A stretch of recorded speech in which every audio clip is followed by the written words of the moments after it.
orta məktəbdən məqsəd qoymuşam ki, neft-qaz mühəndisi olum. Buna görə də kiçik aşağı siniflərdən bununla hazırlaşmağa başlamışam.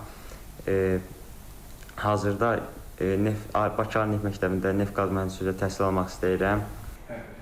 Neftçala rayon Bankə qəsəbə 2 nömrəli tam orta məktəbin məzunu olan Mirağa artıq illərlə həsrətində olduğu arzusuna çatıb. Bunun üçünsə o daim üzərində çalışıb, zəhmətə qatlaşıb. Birinci ixtisas qrupu üzrə blok imtahanında 400 bal toplayaraq respublika üzrə ən yüksək nəticə göstərən 2 nəfərdən biri olub. Buraxılış imtahanında özümdən 300 bal toplamaq gözləyirdim, amma vaxtı düzgün bölmədiyimə görə nəticəm bir qədər aşağı oldu. Buna görə nə qədər motivasiyamı itirmişdim. Bundan sonra özümü toparladım və blok imtahanına hazırlaşmağa başladım. Bu səfər maksimum nəticə yığmağı bacardım. Buraxılış imtahanında 275, ümumilikdə isə 675 bal toplayan Mirağa Əliyevin bu uğurunda müəllimləri ilə yanaşı valideynlərinin də dəstəyi böyük olub. Anası Sevinç Əliyevanın dediyinə görə oğlundan 700 bal gözləyirdi.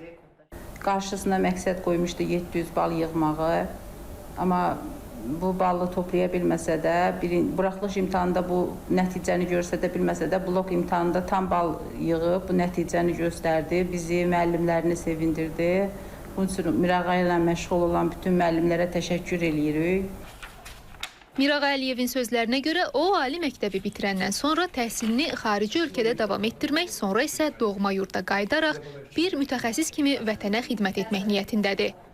Təyyar Nəsirli, Samir Qubadov, Aysən Ələkbərova, İTV Xəbər, Neftçala.